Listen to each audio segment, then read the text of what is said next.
On dit que le sage ne se met pas en colère parce qu'il a appris à voir le monde tel qu'il est.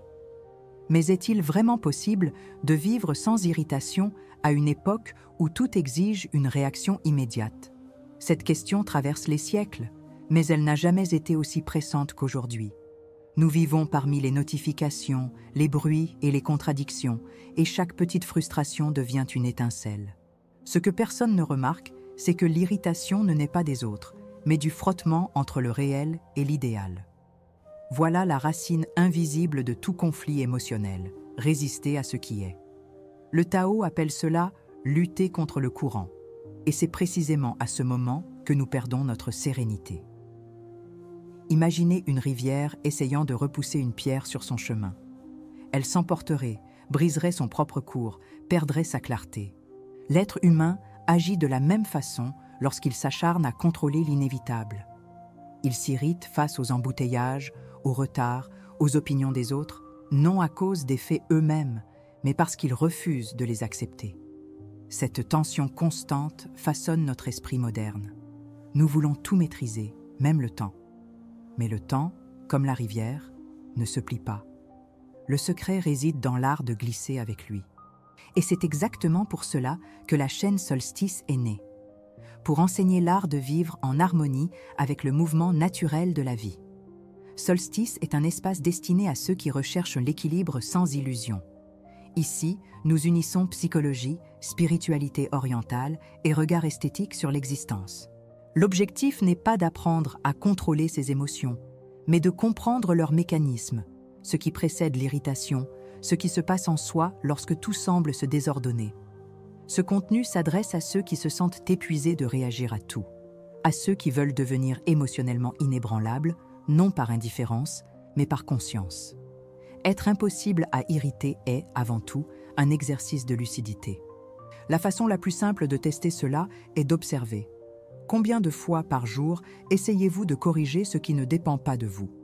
Le conducteur lent, le collègue impatient, l'imprévu qui bouleverse vos plans, tout cela n'est qu'une même leçon sous des visages différents. Le monde ne se trompe pas, il suit simplement son cours. Lorsqu'on le comprend, l'irritation perd tout sens. Il n'y a pas de lutte là où règne la compréhension.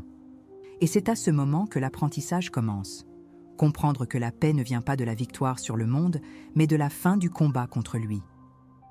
La philosophie taoïste enseigne que la résistance engendre la souffrance et que la fluidité dissout le frottement. C'est une loi naturelle, aussi exacte que la gravité. Lorsque nous apprenons à couler avec le courant, le monde cesse d'être un champ de bataille et devient une chorégraphie.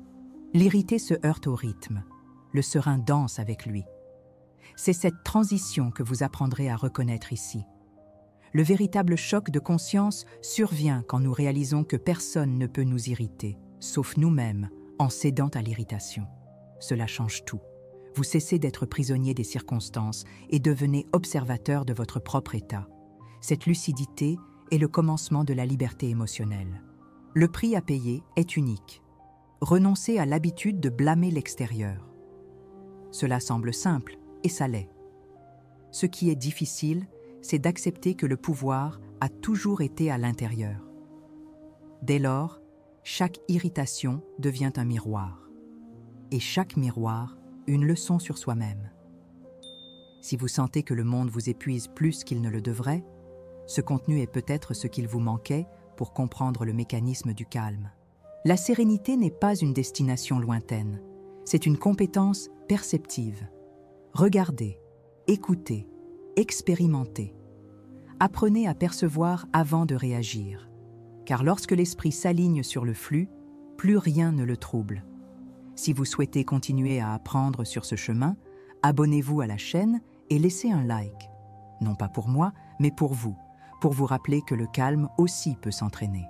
Il existe un récit curieux à propos d'un moine chinois du 8e siècle nommé Shi Yun, célèbre pour son calme inébranlable.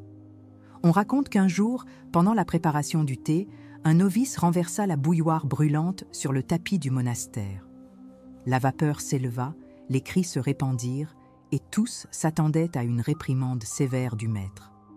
Mais Chi Yun posa simplement les yeux sur la tache sombre et dit « Le tapis a déjà brûlé. Puis il revint servir le thé comme si de rien n'était. L'histoire paraît simple, mais elle renferme un code spirituel. Le maître n'a pas approuvé la faute. Il a accepté le fait. Et à cet instant, il a dissous la tension avant qu'elle ne se transforme en irritation. Ce qui impressionne dans ce récit, ce n'est pas l'absence d'émotion, mais la maîtrise de l'instant qui précède la réaction. Chi-Yun comprit que résister au réel, c'est tenter d'éteindre le feu par davantage de feu. Cette scène, en apparence banale, est un miroir de la vie moderne. Quelqu'un parle hors de propos, quelque chose ne se déroule pas comme prévu, 5 minutes de retard deviennent un champ de bataille intérieur. L'irritation commence toujours ainsi, non dans l'événement, mais dans le récit que nous tissons autour de lui. Et c'est là que la philosophie du flux se révèle un outil pratique, presque scientifique, pour l'équilibre émotionnel. En analysant l'épisode, nous retrouvons ce que les taoïstes savaient déjà. L'esprit humain réagit d'abord par l'attente, puis par le jugement, et enfin par la tension physique. C'est un cycle automatique. Mais il existe une faille, un intervalle de quelques secondes entre percevoir et réagir. Le moine habitait cet intervalle. Il n'a pas refoulé l'émotion, il a simplement cessé de l'alimenter. Voilà la frontière qui sépare la sérénité de l'irritabilité, l'espace intérieur où le temps ralentit. Le monde peut s'embraser. Au-dedans, l'observateur demeure intact. Nous, immergés dans les obligations, pouvons-nous atteindre cette même paix? La réponse exige plus que de la discipline. Elle requiert la conscience du mécanisme réactif lui-même. Chaque fois que vous vous irritez, vous tentez de rétablir un ordre mental bafoué. L'irritation est donc une tentative de contrôle déguisé en émotion légitime. Mais le contrôle est une illusion. Le flux ne se possède pas, il s'accompagne. Comme le thé qui reste chaud même après l'erreur, la vie poursuit aussi son cours naturel, indifférente à notre résistance. Le maître n'a pas approuvé la négligence. Il en a compris l'irréversibilité. Cette distinction est essentielle pour dissoudre la culpabilité et l'élan de correction qui nous consument. La plupart des gens confondent l'acceptation avec la faiblesse, alors qu'elle est la forme la plus raffinée de force. Le Tao appelle cela le Wu Wei, agir sans effort, répondre sans frottement. C'est l'état où le moi cesse de lutter contre le réel et commence à s'y ajuster avec légèreté. L'irritable vit dans une opposition constante, à la lenteur des autres, à l'imperfection du jour, à sa propre impatience. Le serein, au contraire, observe la même scène sans exiger que rien ne change. Cette neutralité consciente n'est pas de la froideur, c'est de la maturité.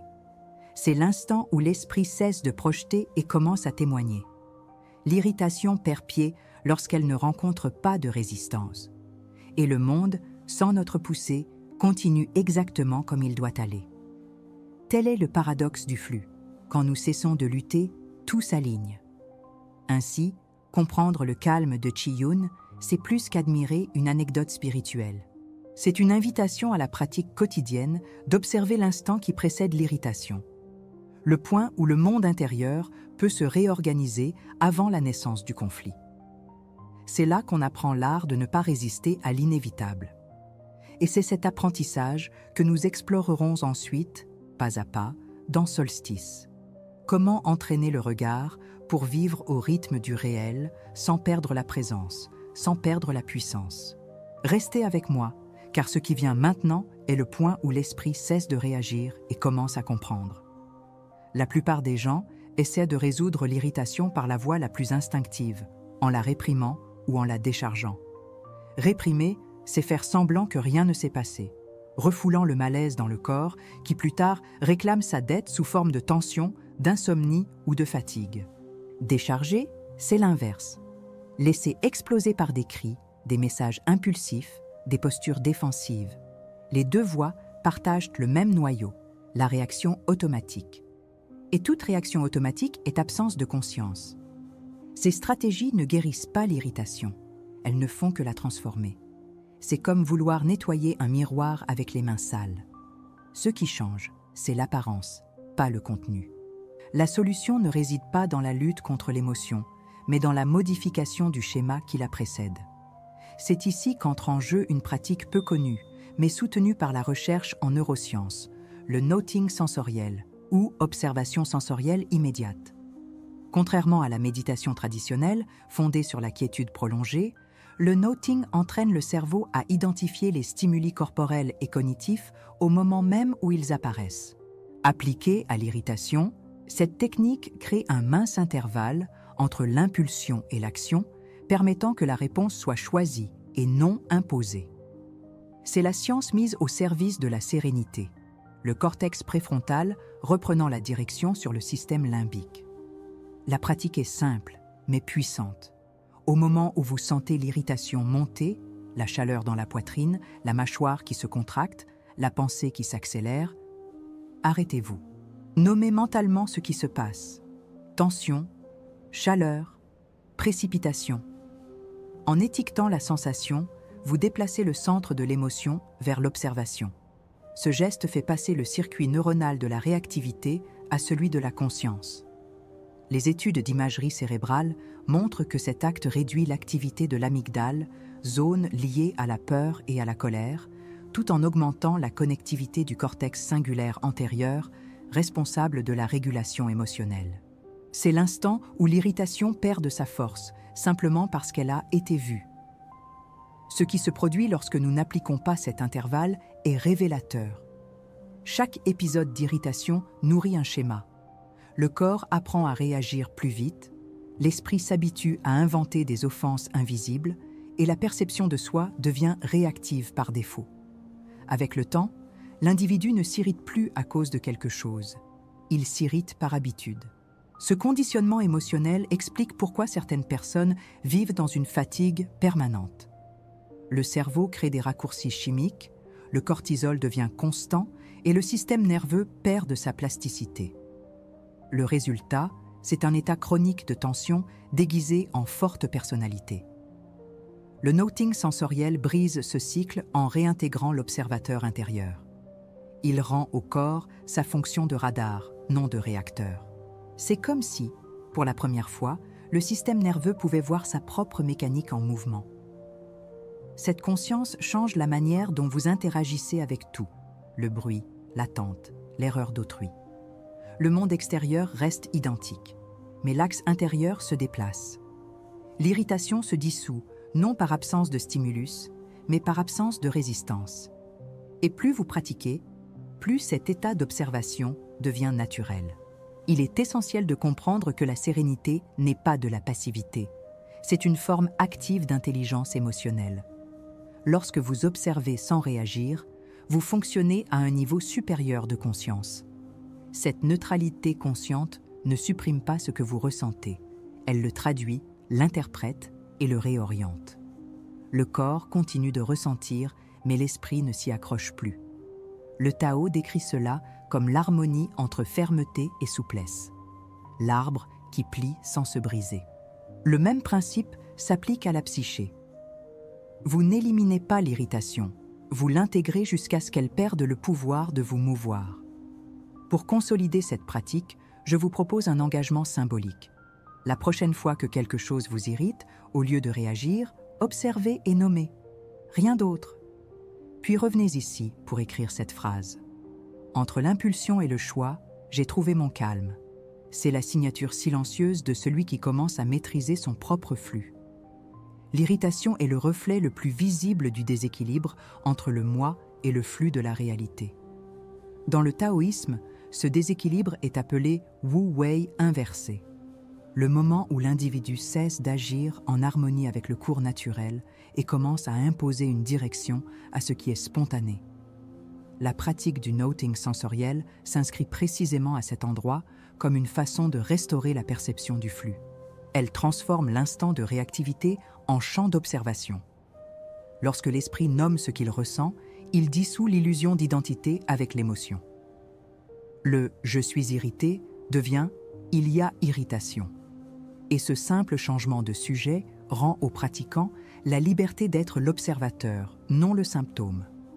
La psychologie moderne appelle ce processus métaconscience, la capacité de percevoir ses propres états mentaux au moment même où ils se produisent. D'un point de vue neurologique, cette conscience active réduit la domination des circuits automatiques du système limbique. C'est une rééducation du cerveau pour reconnaître les schémas sans y réagir aveuglément. Dans le taoïsme, le même principe correspond au retour à la neutralité, l'axe où le yin et le yang cessent de se confronter pour commencer à coopérer. La sérénité n'est donc pas l'absence d'émotion, mais la présence continue d'une perception lucide. Le corps ressent, mais l'être ne se confond plus avec ce qu'il ressent. Dans le bouddhisme, ce même concept apparaît sous le nom d'équanimité. L'esprit qui demeure égal face au plaisir comme à la douleur. L'irritation est la négation de cette égalité, puisqu'elle naît de l'attachement à un résultat attendu. En pratiquant l'observation sensorielle, nous dissolvons le désir de contrôle et rétablissons l'état d'impermanence. Le bruit, le retard, l'erreur, tout passe. L'équanimité n'est pas de l'insensibilité, c'est de la proportion. C'est l'esprit qui s'ajuste à la véritable taille des événements. Et plus la pratique s'approfondit, moins il reste d'espace pour que le moindre frottement devienne conflit intérieur. En psychologie cognitive, le noting est un exercice de désautomatisation. Il introduit une discontinuité dans la chaîne stimulus-réponse, ce qui renforce la fonction exécutive du cortex préfrontal. Ce qui était réaction devient choix. Cette transformation structurelle produit des effets mesurables: baisse du cortisol, réduction de l'impulsivité, amélioration de la clarté cognitive. Sous la perspective spirituelle, le même phénomène est décrit comme l'éveil de l'attention. L'observateur intérieur remplace le juge. Le monde continue de provoquer, mais le centre cesse d'osciller. C'est la science et la spiritualité décrivant le même mouvement avec des langages différents. Lorsqu'elle est intégrée au quotidien, la pratique affine la perception du temps. L'irrité vit dans l'immédiat. Il réagit avant de comprendre. L'observateur, lui, habite un temps élargi, où l'intervalle entre le stimulus et la réponse devient assez vaste pour contenir la sagesse. Dans cet espace, l'émotion se transforme en information et l'impulsion en apprentissage. Le taoïsme compare cela à l'eau. Elle cède, mais ne se perd jamais. Sa souplesse est sa force. De même, l'être qui observe sans résistance n'est pas faible, il est fluide. Et dans cette fluidité réside le pouvoir de ne pas se briser face à l'imperfection. L'union entre psychologie et spiritualité devient ici évidente. Toutes deux visent à restaurer la suprématie de la conscience sur l'automatisme. L'ego veut résoudre, corriger, justifier.